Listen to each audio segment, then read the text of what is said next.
everyone, and welcome to Mackey Arena. Time for the Boiler Ball pregame show. Is tonight our #1 ranked Purdue Boilermakers, who are 22-2 on the season, 11-2 in Big Ten play, take on the Iowa Hawkeyes, who will enter at 15-8 and 7-5 in conference play. I'm Rob Blackman. This is Chris Forman. This is the former Boilermaker Bobby Riddell, and we thank you for joining us here on a Thursday night. All the games in the Big Ten in February are big, for obvious reasons, but especially when you're leading the conference the way the Boilermakers are right now. This is the only meeting in the regular season between these two teams. If you remember the last time these two teams played, it was the Big Ten Tournament Championship game a year ago, Iowa winning that game and winning the Big Ten Tournament title. But back to my original point, Bob Riddell. Right now, Purdue with 2 losses is 3 games clear of the nearest competitors in the Big Ten, who are all at 5 losses or worse.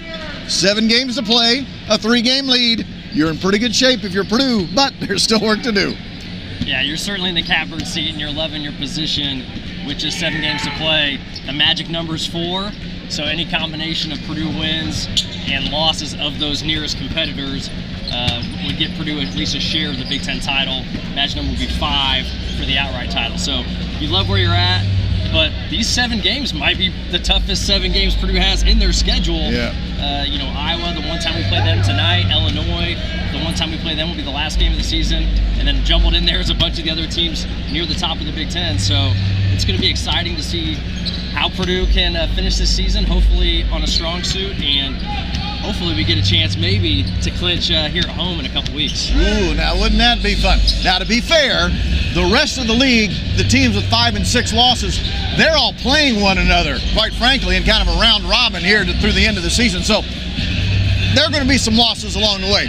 If you're Purdue, you just take care of your business, which is what the Boilermakers are going to try to do tonight, Chris, against a team in Iowa who offensively is one of the few in the country that are actually as good as Purdue is. Yeah, this game tonight matches 2 of the 3 best offenses in the country.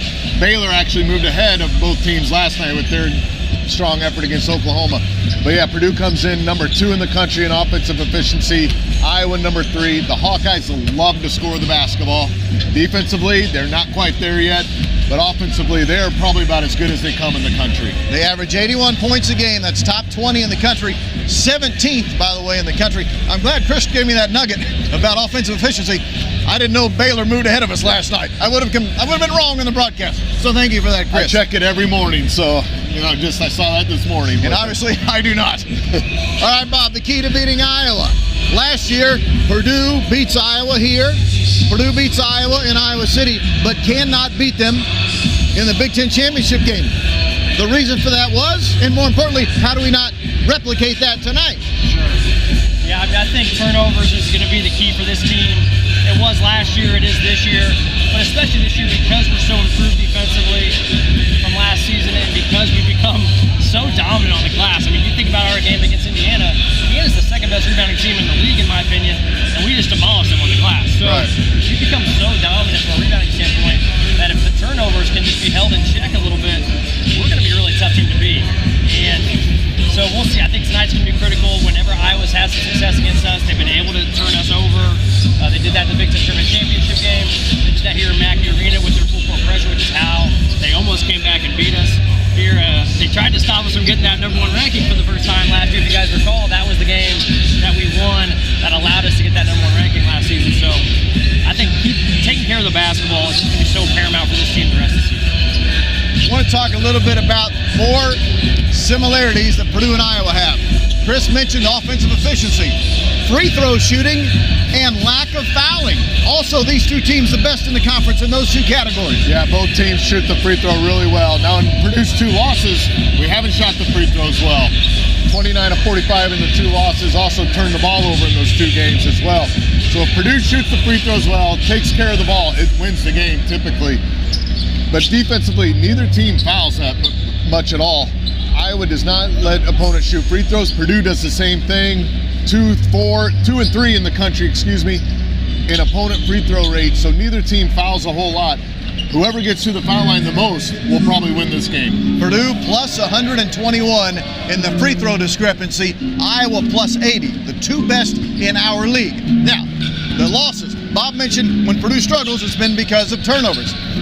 Turnovers and free throw shooting, Chris. In the 2 losses for Purdue, those are the 2 glaring statistics that jump off the page at you. Yeah, Purdue averaged about 15 turnovers in its 2 losses to Rutgers and Indiana.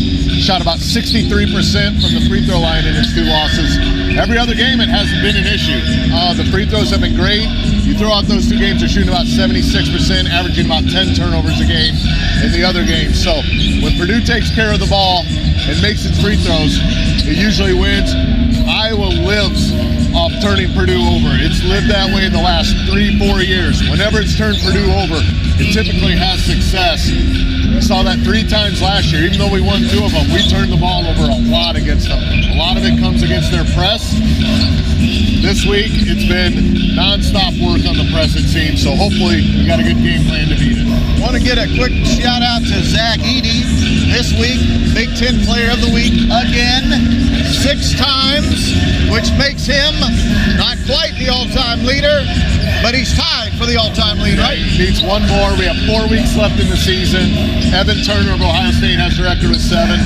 This once again shows the dominating season that Zach has had in the Big Ten this year. Tied with Caleb Swanigan, 6 Big Ten Player of the Weeks, the most ever at Purdue. But as Chris mentioned, there's just one guy ahead of Zach Edey, and that, of course, is the former Ohio State Buckeye. 4 weeks ago, Zach could possibly pull it off here. All right, Bob Riddell, I do want to talk about this fact. Keegan Murray is out of here. Thank goodness. Yes. At least from a Purdue standpoint, because that guy was good. Number 4 overall pick to Sacramento. Number 5 was Jaden Ivey, as you probably know. But his brother, Chris Murray, seems to be picking up the slack quite well for Iowa. Yeah, it's amazing what Iowa's had going on here, right? You go from Luka Garza to Keegan Murray, now to Chris Murray. They've had going to have an all Big Ten level player in consecutive years now, back to back to back. And so they got some good things brewing in Iowa. Fran McCaffrey's done a really nice job with this program, keeping them relevant near the top of the Big Ten over the course of his time there. But Chris Murray in particular, just like his brother, but he's left-handed instead. Keegan was a right-handed player. Chris, his twin, is a lefty. You know, those guys are really hard to guard. Lefties are unique. And you know, he can go both ways, but he really likes to kind of set you up and go right, and then maybe spin back left or cross back over left and get to his dominant hand. But he can shoot the 3 as well, score in the mid-range. And then he's really active on the defensive end. He's one of those guys who's long and rangy, that likes to get deflections, and then get that Iowa team out, pushing the transition. You know who else has been really good for them? Even though he's undersized as a 5, Philip Rabracha has had a heck of a season. Wow, yeah, he's really coming into his own. He gave them some nice contributions last year in his first year in Iowa City.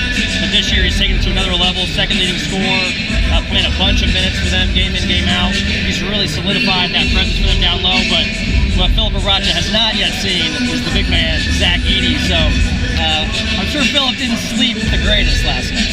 Rabracha is listed at 6'9", and he plays the 5. Although we might see a lot of zone tonight out of Iowa. As we close it out here, Chris, Purdue is number 1 again. There was maybe a little uneasy night, an uneasy night Sunday night after losing to Indiana Saturday about would Purdue still be ranked number 1. The Boilermakers are still number 1 in the country. Not unanimous, but still number 1. Yeah, you look at the overall resume from the entire season. I think Purdue's resume is the best. 9-2 in quad 1 games. Have not lost any games in quad 2, 3, or 4.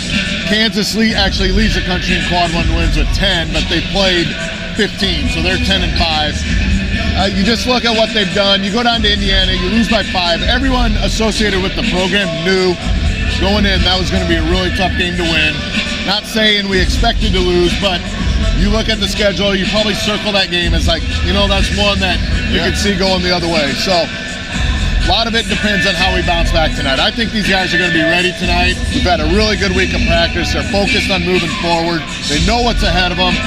If we can get 2 wins this week with tonight and then Northwestern on Sunday, I mean, you're talking you could possibly clinch a shared Big Ten title as early as next weekend on February 19th, which is unheard of in this league. So a lot is still to play for. Hopefully we can bring it tonight. And how big is this one tonight? We're wearing the big game golds. Yeah, baby. Bob loves the big game golds. Golds are very sharp. They've dropped down to my second favorite uniform now after we dropped those sweet throwbacks the other day. But I love the goals in general. I feel like our team, and the record speaks for itself, our team always seems to deliver in the gold, so it should be a fun one tonight. Our record in the big game goals is something in one. 17-1 in the last 18. So Rutgers actually beat us this year. Oh, I remember. Anyway. All right, so 7:01 is the tip tonight. 7:01, you can synchronize your watch. 7:01 for the tip. Hope you'll join myself and Bob on the radio network for the call.